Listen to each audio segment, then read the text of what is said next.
ಇಲ್ಲಿ interesting maths problem 10ನೇ video ಇದು.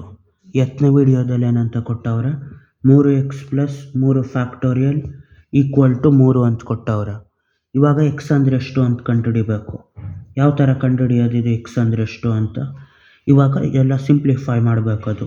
3x ಹಂಗೆ ಉಳಿದಿರ್ತದೆ. 3 ಫ್ಯಾಕ್ಟೋರಿಯಲ್ನೇನಂತ ಬರಿಬೋದು, 3ರಿಂದ 1 ತನಕ ಚಿಕ್ಕದು ಮಾಡ್ತಾ ಹೋಗಬೇಕು. 3 times of 2 times of 1 equal to 3 ಅಂತ. ಇವಾಗ ಇದೆಷ್ಟಾಗಿರ್ತದೆ, ಇಲ್ಲೂ 3 ಆಯಿತಾ, ಇಲ್ಲೂ 3 ಆಯಿತಾ, ಅದನ್ನು ಕಾಮನ್ ಆಗಿ ತೆಗಿಬೇಕು. 3 ಕಾಮನ್ ಆಗಿ ತೆಗೆದ್ರೆ ಇಲ್ಲಿ ಎಷ್ಟು ಉಳಿತದೆ, ಎಕ್ಸ್ ಉಳಿತದೆ, ಪ್ಲಸ್ 2 ಅಂತಲಿ 2 ಅಂತ ಉಳಿದಿರ್ತದೆ. ಎಕ್ಸ್ ಪ್ಲಸ್ 2 ಈಕ್ವಲ್ ಟು 3 ಅಂತ ಆಯ್ತದೆ. ಇವಾಗ ಈ 3 ಆ ಕಡೆಯಿಂದ ಈ ಕಡೆ ಬಂದಾಗ ಕೆಳಗಡೆ ಬಂದಿರ್ತದೆ. ಎಕ್ಸ್ ಪ್ಲಸ್ 2 ಈಕ್ವಲ್ ಟು ಎಷ್ಟಾಯಿತು, 3/3 ಅಂತ ಆಯ್ತದೆ. 3 ಅಂತ ಹೊಡೆದ್ರೆ ಎಕ್ಸ್ ಪ್ಲಸ್ 2 ಅನ್ನೋದು 1 ಆಗಿರ್ತದೆ. ಈ ಪ್ಲಸ್ 2 ಆ ಕಡೆ ಬಂದಾಗ -2 ಅಂತ ಆಯ್ತದೆ. 2 ಮೈನಸ್ 1 1, ದೊಡ್ಡದ್ರದ್ದು ಸಿಂಬಲ್ ಮೈನಸ್ಸು, ಹಂಗಾಗಿ -1 ಆಗಿರ್ತದೆ. ಅದು ಎಕ್ಸ್ ವ್ಯಾಲ್ಯೂ. ಅದೇ ಥರ x minus into absolute value of X minus into equal to 4 ಅಂತ ಆಯ್ತು. ಅಬ್ಸಲ್ಯೂಟ್ ವ್ಯಾಲ್ಯೂ ಅಂದರೆ ಅದರೊಳಗಡೆ ಅದು ಏನು ನೆಗೆಟಿವ್ ಇರಲಿ ಪಾಸಿಟಿವ್ ಇರಲಿ ಒಳಗಡೆ ನಂಬರು, ಅದರಿಂದ ಆಚೆ ಬಂದ ತಕ್ಷಣ ಪಾಸಿಟಿವ್ ಆಯ್ತದೆ, ಅದು ಅಬ್ಸಲ್ಯೂಟ್ ವ್ಯಾಲ್ಯೂ. ಅದೇ ಥರ ಇದೇನಾಯ್ತದೆ, absolute value of X minus 8 ಅಂತ ಆಯ್ತು.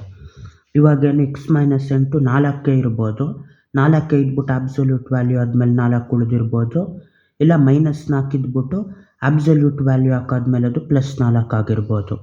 ಹಂಗಾಗಿ ಇದು ಎಕ್ಸ್ ಮೈನಸ್ 8 ಈಕ್ವಲ್ ಟು ಎಷ್ಟು, 4 ಆಗಿರ್ತದೆ.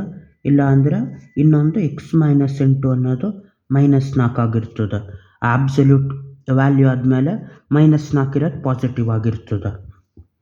ಇವಾಗ -8 ಆ ಕಡೆ ಹೋದ್ರೆ ಎಷ್ಟಾಯ್ತದೆ, +8 ಆಯ್ತದೆ. ಎಕ್ಸ್ ಈಕ್ವಲ್ ಟು ಎಷ್ಟು, 4 + 8 12. ಅದೇ ಥರ ಈ -8 ಆ ಕಡೆ ಹೋದರೆ +8 ಆಯ್ತದೆ. ಇವಾಗ ಎಷ್ಟು, ಎಕ್ಸ್ ಈಕ್ವಲ್ ಟು 8 - 4 4 ಆಯ್ತದೆ. ಅಲ್ಲಿಗೆ ಎಕ್ಸ್ ವ್ಯಾಲ್ಯೂ ಏನು, 8 ಇಲ್ಲ 12 ಇಲ್ಲ 4 ಅಂತ ಆಯ್ತದೆ.